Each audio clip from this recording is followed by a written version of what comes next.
et à tous, aujourd'hui j'ai souhaité vous donner des conseils sur comment bien choisir son voyant et donc son professionnel de l'avenir. Alors, comment bien choisir son professionnel de l'avenir? Très grande question. La première chose que vous devez éviter, c'est d'aller du côté des audiotels. Vous savez, les numéros surtaxés ou encore d'aller à la consultation à la minute ou à la seconde. Là aussi, numéro surtaxé ou à la seconde veut dire tout simplement audiotel et donc possibilité d'arnaque.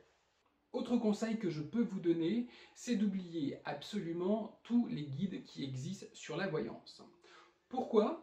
Tout simplement parce que la plupart des guides, notamment sur Internet, ont un lien avec les audiotels. Soit celui qui a créé le guide ou ceux qui y participent ont un lien avec l'audiotel. Pour ce qu'il y ait des guides papier, là encore, attention, vous devez faire preuve de prudence. Pourquoi? Tout simplement parce qu'une grande partie de ces guides papier sont faits avec les copains, des copains, des copains, des copains. Rien d'impartial là-dedans. Tout est fait pour vous orienter vers tel professionnel parce qu'il est le copain d'un tel ou d'une telle. Donc, même si ces guides papier sont faits par des journalistes, attention, je vous invite à la plus grande prudence. Les 4 étoiles, les 5 étoiles ou je ne sais quelle critique positive et même négative ne sont là que pour mettre en lumière ou porter en haut de l'affiche certains professionnels et casser d'autres. Là encore, ce n'est pas quelque chose de sérieux et je vous invite absolument à éviter ce type de recherche, en tout cas ce type d'orientation.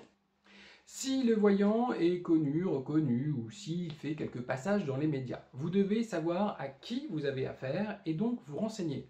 Pour ce faire, une seule solution, vous allez dans votre barre internet de recherche, vous tapez le nom du professionnel et vous regardez ce qu'il y a dessus. Qu'est-ce qu'il fait, comment il travaille, quelles sont effectivement donc ses pratiques, est-ce qu'il est coach, et dans ces cas-là, à éviter. Un coach n'est pas voyant et un voyant n'est pas coach, même si les deux peuvent se lier. Voyez ce qui est dit sur lui exactement. Ne tenez pas compte néanmoins de certaines critiques sur certains forums, car la plupart du temps, les personnes qui émettent ce genre de critiques, ce genre de remarques, sont des professionnels qui, sous un nom anonyme, essaient de casser certains de leurs confrères. On oublie. En revanche, il peut être intéressant de savoir comment pratique le professionnel. Fait-il de la voyance mondialiste, c'est-à-dire fait-il des prédictions mondiales? Fait-il de la voyance politique, c'est-à-dire fait-il des prédictions à chaque élection présidentielle ou législative? Cela doit vous donner un indice, et un indice fort, que cette personne déjà n'est pas sérieuse.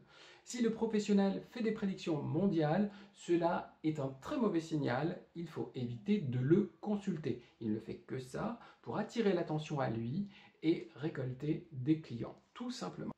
Encore une fois, je le redis, je l'ai dit plusieurs fois, ce n'est pas parce qu'un voyant passe à la télévision ou dans les médias que cela est gage de sérieux. Ça arrive, effectivement, que ce soit gage de sérieux, mais vous devez aller plus loin.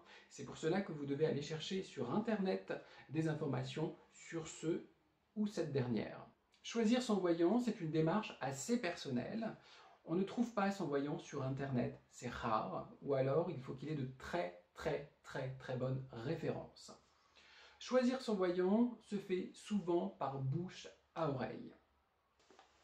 Ainsi, le meilleur moyen de ne pas se planter et de trouver un voyant qui vous corresponde, c'est d'en avoir entendu parler par votre sœur, votre frère, votre voisin, votre cousine, votre collaboratrice, votre supérieur. Voilà, c'est qu'à ces conditions-là que vous pourrez bien consulter. Après, ce n'est pas parce que votre mère, votre frère, votre collaborateur ou votre supérieur a eu une très bonne expérience avec le voyant qui vous a conseillé que vous aurez la même. Chaque consultation est unique. Autre conseil pour éviter de vous faire avoir, c'est de ne pas consulter les voyants qui s'exposent en photo avec des stars, qui font des selfies avec des people ou autres.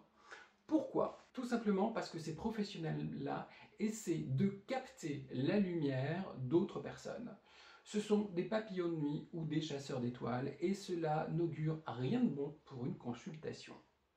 Oubliez aussi les voyants qui mettent des tonnes et des tonnes de témoignages de clients sur leur site. Bien souvent, ce sont des faux. Il en va de même pour toutes les critiques positives et les avis positifs que l'on peut retrouver sur les sites Audiotel. Ces avis ne sont là que pour attirer le chaland, ce sont des fakes. Autre chose importante, vous devez savoir ce que fait le professionnel, quelle est sa méthode de travail. Est-il astrologue? Est-il numérologue? Est-il cartomancien? Utilise-t-il un tarot? Un jeu de cartes? Fait-il le marc de café? Utilise-t-il les runes? Tous ces éléments sont importants pour que vous puissiez bien consulter.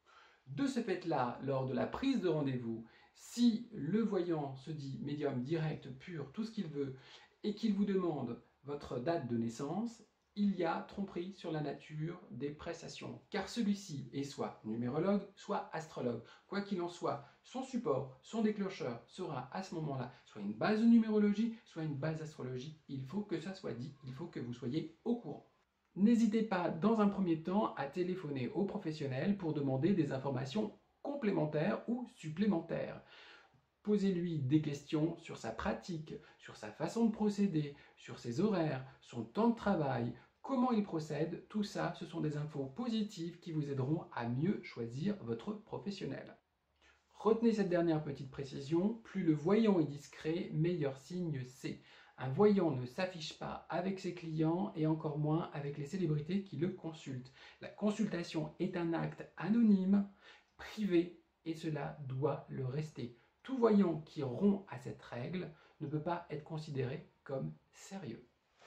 Je vous dis à bientôt pour une autre vidéo très certainement sur la façon de choisir son médium. Attention, on fait la différence, le voyant parle l'avenir, le médium parle avec les défunts, et ce sont donc deux domaines distincts, différents. Je vous dis donc à bientôt pour une nouvelle vidéo. D'ici là, vous pouvez me retrouver sur les réseaux sociaux, sur mon Facebook, sur ma page Facebook, sur mon site internet chris-semet.net ou encore sur Instagram pour ceux qui aiment les photos. Je vous dis à bientôt. Ciao, ciao.